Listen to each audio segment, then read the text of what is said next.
그날 유럽 최대 방위산업전략회의실 한복판에서 한국의 전투기 이름이 스크린에 떠오르자 사람들은 웅성이기 시작했습니다. 하지만 진짜 놀라운 장면은 그 직후 벌어졌습니다. 프랑스 국방부 소속 15년 경력의 항공장비 분석가, 라팔과 유로파이터, F-35까지 평가해온 그가 마이크 앞에 섰습니다. 불과 몇 달 전 그는 KF-21을 참조 가치 없는 기체라며 일축했던 인물입니다. 그런 그가 전 세계 대표들 앞에서 조용히 말했습니다. 저는 제 판단이 틀렸음을 인정합니다. 한국은 이제 더 이상 후발국이 아닙니다. 대한민국의 기술력, 그리고 그 집약체인 KF-21, 대체 무엇이 이 냉철한 분석가의 생각을 송두리째 바꾸고 그를 세계 무대에서 고개 숙이게 만든 걸까요?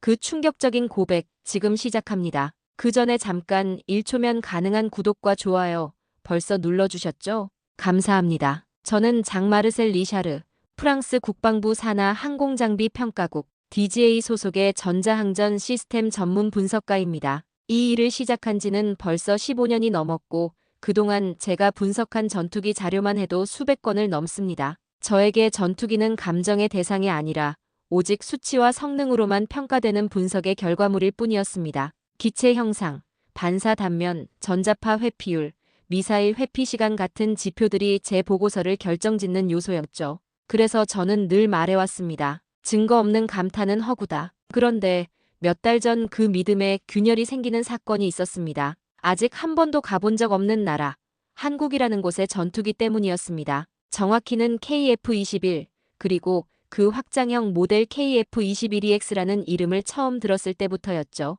그날도 여느 때와 다름없이 나토 산하방산협력회의가 열리고 있었습니다. 회의 말미 브뤼셀 본부에서 연락이 왔습니다. 한국의 차세대 전투기 KF-21EX에 대한 평가 요청이 들어왔습니다. 전자전 및 스텔스 성능 분석을 맡아주세요. 잠깐 정적이 흘렀고 저는 고개를 갸웃했습니다. KF-21, 어디서 들어본 듯한 이름이었습니다. 머릿속으로 떠오른 첫 이미지는 F-16을 닮은 국산 복제기체 정도였습니다. 동료 몇몇도 피식 웃으며 말했습니다. 한국이 무슨 스텔스냐? 엔진도 미국 거 쓰는 조립국가 아니야? 저 역시 그 반응에 별다른 이견이 없었습니다. 사실 그동안 한국은 방산계에서 보조적인 역할에 그쳐왔고 전투기 기술력 면에서 독자성보다는 협력 기반이 강한 나라로 인식되어 있었으니까요. 하지만 제가 받은 첫 번째 분석 자료를 열어보는 순간 무언가가 달랐습니다. 기체 형상 도면과 RCS 추정가, A사 레이더 테스트 로그, 전자전 시뮬레이션 영상까지 포함된 정제된 보고서. 무엇보다 놀라웠던 건 원격 브리핑 영상 속에서 등장한 한 한국 개발자의 모습이었습니다. 짙은 감정을 드러내지도 않았고 자신을 과장하지도 않았습니다. 조용하지만 또렷한 목소리로 KF-21은 완벽하진 않지만 실전에서 싸울 준비는 되어 있습니다 라고 말하던 그의 태도에 저는 이상하게 눈을 떼지 못했습니다. 그 순간부터였던 것 같습니다. 그 나라에 한 번도 가본 적이 없었지만 저는 그 전투기, 그리고 그 전투기를 만든 사람들에 대해 더 알고 싶다는 생각이 들기 시작했습니다. 솔직히 말씀드리자면 저는 처음부터 한국이라는 나라를 전투기 개발의 진지한 주체로 받아들이지 않았습니다. 저뿐 아니라 대부분의 유럽 방산계 전문가들도 그렇게 생각했죠. 한국은 기술 독립보다는 미국과의 협력, 특히 F-16 조립과 개량 수준에서 머무는 국가라는 인식이 강했습니다. KF-21이라는 이름을 들었을 때도 어디까지나 4세대 수준의 개선형 기체겠지라는 선입견을 떨칠 수 없었습니다. 그렇기에 나토로부터 KF-21EX의 전자전 및 스텔스 성능을 독립적으로 평가하라는 요청이 들어왔을 때 저는 무의식적으로 코웃음을 쳤던 겁니다. 그래서 이번엔 어떤 첨단 외국 부품을 조립해서 만든 걸까? 그게 제 솔직한 첫 반응이었습니다. 그러나 막상 분석에 들어가며 받은 자료들은 생각보다 훨씬 체계적이었고 내용도 진지했습니다. A사 레이더의 탐지거리, 링크 16 데이터 링크, GE-F414급 엔진의 추력 수치, 내부 무장창을 통한 RCS 저감 구조까지 포함되어 있었죠. 특히 내부 무장창을 통해 공대공 미사일을 장착한 상태에서 RCS 수치를 0.5제곱미터 수준으로 유지했다는 실험 결과는 흥미로웠습니다. 이 정도면 4.5세대 전투기 중에서도 상위권에 속하는 수치였습니다. 게다가 해당 기체는 현재 폴란드 및 UAE와 수출 협상을 진행 중이며 이미 인도네시아와는 FA50 판매를 통해 3조 원 상당의 계약을 체결했다는 정보도 첨부되어 있었습니다. 단순한 이론상의 기체가 아니라 실질적인 시장 진입을 앞두고 있는 전투기라는 점에서 저는 약간 당황했습니다. 가장 인상 깊었던 순간은 첫 원격 브리핑이었습니다. 영상 속에서 KAI의 개발자가 나타났는데 30 후반쯤 되어 보이는 남성이었습니다. 특별히 화려한 언변을 쓰지도 않았고 복잡한 기술 용어를 과시하지도 않았습니다. 그저 담담하게 말했습니다. KF-21은 완벽하지 않습니다. 그러나 실전에서 필요한 것들은 충분히 갖췄다고 믿습니다. 저는 의심의 눈초리로 질문을 던졌습니다. 라팔과 비교했을 때 어떤 점에서 우위에 있다고 보십니까? 그는 잠시 말을 멈췄다가 이렇게 대답했습니다. 우리는 적의 레이더를 더 빨리 속일 수 있습니다. 짧고 명확한 그 한마디는 제 호기심을 건드렸습니다. 과연 저 말이 단순한 자신감인지 아니면 검증된 사실인지 그 진위를 밝혀보는 것이 제 역할이라는 생각이 들었습니다. 처음에는 단순한 호기심이었습니다. 하지만 분석을 시작한 지 며칠이 지나자 저는 점점 혼란스러워졌습니다. KF-21EX의 시뮬레이션 데이터는 제가 예상했던 수준을 넘어서 있었고 일부 항목에서는 라팔보다 나은 수치를 기록하고 있었습니다. 특히 스텔스 성능을 보여주는 RCS 수치는 충격적이었습니다. 우리가 자랑으로 여기는 라팔의 정면 반사 단면적은 약 0.7제곱미터 수준인데 KF-21은 내부 무장을 장착한 상태에서 0.5 이하로 측정되었고 일부 테스트에선 0.3에 가까운 값이 기록되어 있었습니다. A사 레이더 또한 탐지 거리뿐 아니라 전자방해, 저항력, 응답 속도 면에서 실전적 강점을 보여주고 있었습니다. 0대0 모드에서 반사파 회피율이 72%에 달한다는 기록은 저조차 눈을 의심하게 만들었죠. 전자전 시스템도 인상적이었습니다. 적외선 탐지와 전파 방해에 대한 대응 속도가 0.5초 이내로 측정되었고 이는 실제 전투 상황에서도 미사일 유도를 무력화할 수 있는 수준입니다. 저는 반복해서 데이터 시트와 로그 파일을 확인했습니다. 이 정도 수치라면 단순히 스펙상 동급이 아니라 실전 전개에서 라팔과 비등하거나 상황에 따라 더 나은 성능을 발휘할 수도 있다는 결론이 나왔습니다. 그러나 머릿속에서는 계속해서 질문이 떠올랐습니다. 어떻게? 프랑스보다 더 적은 방위 예산, 미국의 기술 통제를 받는 나라가 어떻게 이런 성과를 낼 수 있는 것일까? 제 동료들은 여전히 회의적이었습니다. 한국이? 무슨 수로? 그거 그냥 데모용 아니야? 회의 중에도 그런 말들이 자연스럽게 흘러나왔고 저도 한때는 그렇게 생각했던 사람이었습니다. 하지만 KAI에서 받은 설계 파일과 시뮬레이션 기반 영상들은 허점 없이 정제되어 있었고 모든 기술적 설명에는 실제 시험 데이터를 근거로 한 수치가 함께 붙어 있었습니다. 2023년 A사 레이더의 독자 개발 성공, 2024년 6대 편대 비행 시연, 공중급류 테스트까지 완료했다는 사실은 단순한 계획이 아니라 이미 진행 중인 현실이었습니다. 또 한 번 기억에 남는 장면은 두 번째 브리핑에서 KAI 개발자가 던진 말이었습니다.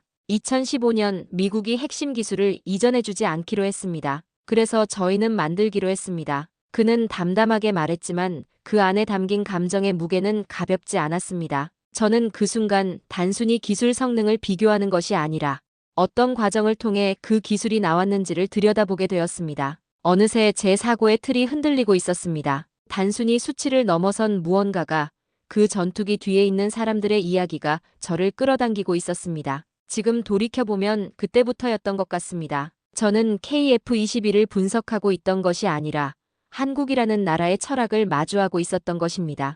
분석이 시작된 지 2주쯤 되었을 무렵 KAI 측에서 전시 상황 시뮬레이션 영상을 추가로 보내왔습니다. 해당 영상은 KF-21 2대와 무인기 편대가 연동작전을 수행하는 장면이었는데 저는 처음부터 흥미롭게 지켜보았습니다. 영상 속에서 무인기 2대가 적 방공망의 교란 역할을 맡고 KF-21은 정확한 타격을 담당하고 있었습니다. 특히 인상적이었던 장면은 적 조기경보기의 레이더 신호를 추적하여 위치를 역산하고 전자전 방해를 가한 뒤 정밀 유도탄으로 무력화하는 장면이었습니다. 처음에는 연출된 시나리오라고 생각했지만 이어진 데이터 설명을 보며 제 생각이 바뀌었습니다. 모든 시뮬레이션은 2024년 4천 시험 비행 데이터를 기반으로 제작되었고 그 결과는 놀라웠습니다. 전자전 응답 시간은 0.5초, 타격 성공률은 98%, 제가 지금까지 봐온 어떤 4.5세대 기체보다도 우수한 수치였습니다. 그 순간 저는 화면 앞에서 몸을 굳힌 채 숨을 멈추었습니다. 우리 프랑스가 자랑하는 라팔의 스펙트라 전자전 시스템도 평균 응답 시간은 0.7초, 타격 성공률은 실전 상황에서 90% 초반대를 넘기기 어렵습니다. KF-21의 성능이 이론적으로 그보다 빠르고 정밀하다는 건 제 전문 분야에선 매우 중대한 의미를 갖습니다. 저는 손으로 마우스를 내려놓고 다시 처음부터 그 영상을 반복해보기 시작했습니다. 혹시 과장된 수치는 아닐까, 계산에 오류가 있진 않을까 의심도 해보았지만 모든 수치는 실제 시험 환경에서 채취된 로그 데이터를 기반으로 작성된 것이었습니다. 그날 밤 저는 오랜만에 숙소에서 잠을 이루지 못했습니다. 프랑스처럼 수십 년간 축적된 방산 인프라가 있는 나라도 아니고 미국처럼 기술 자산이 풍부한 국가도 아닌데 어떻게 저런 결과를 만들어낼 수 있었을까? 결국 제 머릿속을 떠나지 않았던 건 KAI 개발자가 브리핑에서 했던 그 말이었습니다. 우리는 포기할 수 없었습니다. 그 단순한 한 문장이 자꾸만 귓가에 맴돌았습니다. 기술을 설명하는 말이 아닌 신념을 담은 고백처럼 들렸습니다. 저는 그 말 뒤에 어떤 이야기가 숨어 있을지 궁금해졌고 그들의 과정을 알고 싶어졌습니다. 이제는 단순히 기술 평가가 아닌 사람의 이야기를 들여다보고 싶은 마음이 들었습니다. 제 안에 어떤 벽이 서서히 허물어지고 있다는 걸 느꼈습니다. 며칠 뒤 열린 세 번째 원격 회의에서 저는 더는 기술적 질문만 던지고 싶지 않았습니다. 보고서 작성을 위한 분석은 충분히 이루어졌지만 제 마음 한편에는 그들이 어떻게 이 모든 것을 해냈는지에 대한 궁금증이 남아 있었습니다. 그래서 저는 회의 말미 조심스럽게 물었습니다. 2015년에 미국이 핵심 기술 이전을 거부했다고 들었습니다. 그 상황에서 어떻게 이걸 다 해내셨습니까? 잠시 정적이 흘렀고 화면 속 한 개발자가 고개를 들어 저를 바라보았습니다. 그는 분명히 젊었지만 그 눈빛에는 나이로 설명할 수 없는 단단함이 있었습니다. 그는 차분한 목소리로 답했습니다. 처음엔 저희도 당황했습니다. A사 레이더, IRST, 전자전 장비 같은 주요 기술을 받지 못하게 됐을 때 개발팀 대부분이 멍했습니다. 하지만 곧장 대책회의를 열고 우리가 할 수 있는 걸 정리했죠. 밤샘 회의가 이어졌고 선배 엔지니어들은 새 도면을 그리고 수십 가지 시뮬레이션을 다시 돌렸습니다. 그는 말을 멈추고 화면 밖 어딘가를 잠시 바라보다가 덧붙였습니다. 기술이 없다고 멈출 수는 없었습니다. 이건 저희 국민들의 세금으로 만든 전투기니까요. 실패해도 책임져야 했습니다. 저는 그 말을 들으며 말문이 막혔습니다. 수치와 성능만으로 평가하는 일이 제 업무였지만 그 순간만큼은 제 앞에 놓인 수많은 데이터보다 그의 한 문장이 더 무게 있게 다가왔습니다. 그는 계속해서 설명했습니다. 그때부터 하나 시스템, LIGNX1, KAI 모두가 전자전 시스템, 레이더, 기체 설계의 독자화에 들어갔습니다. 2023년에 A사가 성공했을 때 저희 모두 울었습니다. 단순히 부품이 완성된 게 아니라 우리가 포기하지 않았다는 증거였으니까요. 그의 말은 단지 기술의 완성 과정을 설명하는 것이 아니었습니다. 그 안에는 어떤 책임감과 의지, 그리고 그 나라가 걸어온 시간에 대한 자부심이 담겨 있었습니다. 저는 화면을 바라보며 속으로 중얼거렸습니다. 한국은 크지 않은 나라지만 이 사람들의 마음은 너무도 크구나. 그날 회의가 끝난 뒤 저는 평소처럼 분석 메모를 정리하려다 문득 키보드를 멈추었습니다. 기술적 데이터보다 훨씬 더 중요한 것을 나는 지금 막 경험한 것 같았습니다. 그들은 기술로 나를 놀라게 했고 그 기술에 담긴 마음으로 나를 감동시켰습니다. 그 회의 이후 저는 보고서를 작성하기 시작했습니다. 문장은 뜻밖의 빠르게 써졌습니다. 주저할 이유가 없었습니다. 저는 처음으로 제 평가서에 이런 문장을 썼습니다. KF-21은 라팔과 동급이며 전자전과 스텔스 일부 항목에서 우위가 존재합니다. 그러나 이 기체의 진정한 강점은 기술이 아니라 태도에 있습니다. 한국은 실전성과 책임감을 기술의 기준으로 삼고 있습니다. 그 문장을 적는 순간 저는 조금 숨을 고르고 자판에서 손을 떼었습니다. 마치 누군가에게 오랫동안 미뤄둔 사과를 드린 듯한 기분이었습니다. 며칠 뒤 열린 나토 기술위원회 회의에서 제 보고서는 빠르게 회람되었습니다. 처음엔 별 반응이 없었지만 보고서를 다 읽은 동료들의 표정은 조금씩 달라졌습니다. 영국 측 분석관은 회의 중간에 제게 농담처럼 말했습니다. 프랑스와 한국이 좀 무서운데? 저는 웃으며 고개를 끄덕였습니다. 미국 기술팀의 수석 분석관도 말했습니다. 우리가 너무 과신했나 봐. 이런 팀을 파트너로 둔 건 행운일지도 모르지. 그들의 반응은 제게 위로가 되면서도 스스로를 돌아보게 만들었습니다. 그동안 우리는 너무 큰 것만 보고 있었던 게 아닐까? 자금 규모, 인프라, 기술 전통이라는 틀 안에서만 상대국을 판단해 온 것이 아닐까 하는 생각이 들었습니다. 보고서 마감 후 저는 자연스럽게 다시 KAI에서 보낸 자료들을 펼쳐보았습니다. 2024년 6대 편대 시연 영상, A사 레이더 시험 로그, 비행 중 금유 성공 기록, 모든 자료가 단단한 설득력을 갖고 있었습니다. 그것들은 단순히 이룬 기술을 말하는 것이 아니라 어떻게 이뤘는가를 설명해주는 증거들이었습니다. 저는 화면 속 KAI 로고를 바라보며 문득 생각했습니다. 한국은 단순히 기술 하나를 만든 것이 아니라 세계가 쉽게 넘볼 수 없는 하나의 기준을 만들어낸 것인지도 모른다고요. 그 이후로 저는 다른 평가 자료를 볼 때도 단순한 수치만 보지 않게 되었습니다. 그 기술을 만든 이들의 태도와 과정까지 보게 된 것이죠. 한국의 전투기는 제게 있어서 하나의 전환점이 되었습니다. 제 안에 있던 우월감이나 편견이 완전히 사라졌다고는 말할 수 없습니다. 하지만 분명한 건 그들의 데이터를 볼 때 이제는 더 이상 의심보다 존중이 먼저 떠오른다는 사실입니다. 한국은 제게 있어 더 이상 보조적 기술국이 아닙니다. 그들은 제 머리보다 먼저 제 마음을 움직인 진정한 기술국이 되었습니다. 몇 주 뒤 마지막 화상회의가 열렸습니다. 보고서는 이미 제출되었고 이 회의는 실무적 마무리를 위한 자리였지만 저는 이상하게도 조금 설레는 마음으로 접속했습니다. 화면 속 익숙한 얼굴들 사이로 그 개발자가 다시 나타났습니다. 그는 언제나처럼 차분한 말투로 인사를 건넸고 저는 회의 말미에 조심스럽게 말을 꺼냈습니다. 그동안 정말 고마웠습니다. 그런데 마지막으로 하나만 묻겠습니다. 왜 그렇게까지 하셨습니까? 그렇게까지 버티고 그렇게까지 만들 이유가 있었습니까? 그는 순간 당황한 듯 살짝 웃었고 곧 진지한 표정으로 대답했습니다. 저희 부모님 세대는 맨 땅에서 시작하셨어요. 전쟁 후 아무것도 없던 시절에 흙을 개어 벽돌을 만들고 논에 물을 대던 그 세대 말입니다. 저희는 그걸 잊지 않습니다.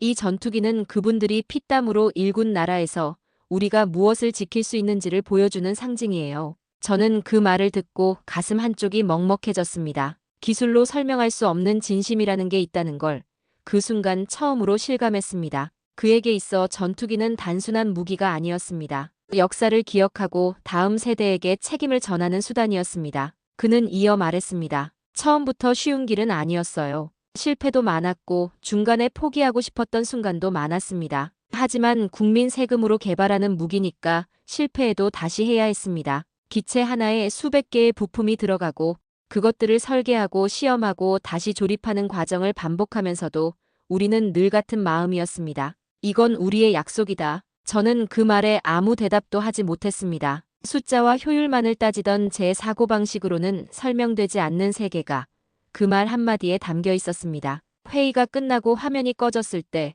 저는 한동안 움직이지 못했습니다. 책상 앞에 앉은 채 천천히 눈을 감았습니다. 그리고 마음속에서 되뇌었습니다. 그들은 전투기를 만든 게 아니다. 그들은 시간을 만들었고 기억을 만들었고 책임을 졌다. 감동이란 건 거창한 무언가가 아니었습니다. 그저 자신이 해야 할 일을 끝까지 해내려는 사람들, 실패해도 다시 시도하는 사람들, 그리고 그 과정에서 누군가를 위한 마음을 잃지 않는 사람들이 만든 결과였습니다. 저는 그 감정이야말로 기술보다 더 오래가는 것이라는 걸 그날 비로소 이해하게 되었습니다. 보고서 제출 이후 KF-21에 대한 논의는 나토 기술 위원회 내에서 점차 진지한 흐름으로 바뀌어 갔습니다. 처음에는 단순한 정보 공유 수준이었지만 점차 이 기체는 평가 이상으로 다뤄야 한다는 목소리가 생겨났고 내부 회람 문서에서도 차세대 공동 개발, 협의 가능 대상국이라는 문구가 공식 문서에 삽입되기에 이르렀습니다. 회의 도중 영국 기술참모 한 명이 저를 보고 웃으며 말했습니다.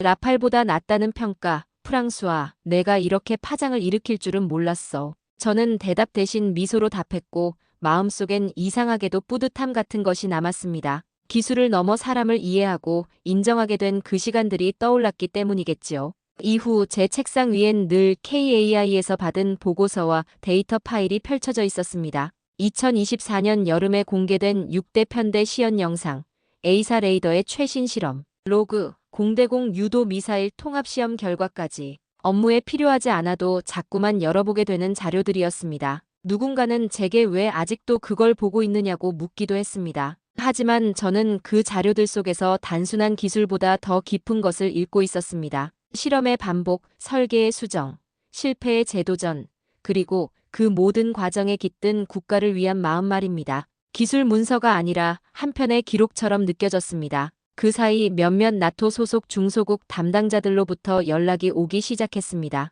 KF-21에 대한 직접 브리핑을 받을 수 있을까요?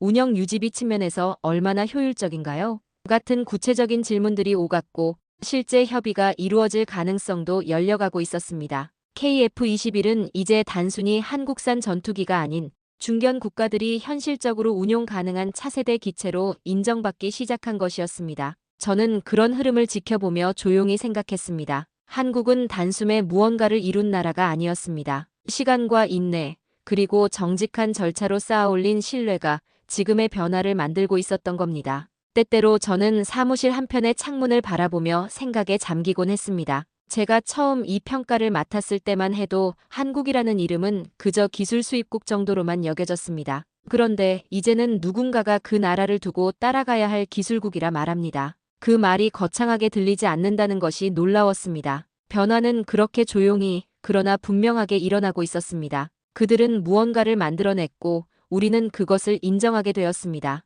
그 물결은 지금 이 순간에도 조금씩 그러나 깊게 퍼져나가고 있었던 것입니다. 저는 여전히 기술이란 자금과 인프라, 오랜 경험이 축적되어야만 완성된다고 믿는 사람입니다. 그것이 전통 강국들의 방식이었고 실제로도 그런 조건 없이 완성된 무기를 저는 거의 본 적이 없습니다. 그런데 한국은 그 공식을 완전히 뒤집었습니다. 2015년 기술 이전이 거부당한 상황에서 시작해 단 8년 만에 자체 A사 레이더를 완성했고 2024년에는 6대 편대 비행까지 성공시키며 실질적 전력화 단계에 진입했습니다. 단순히 만들었다는 데에서 끝나는 것이 아니라 매년 단계적 업그레이드를 거쳐 KF-21EX라는 이름으로 진화 가능성까지 열어두고 있다는 점은 더욱 인상 깊었습니다. 이 모든 과정은 한국이 단순한 기술 복제국이 아니라 스스로 생각하고 판단하는 독립기술국임을 보여주는 증거였습니다. 제가 분석한 기술 자료에는 단 하나의 과장된 수치도 보이지 않았습니다.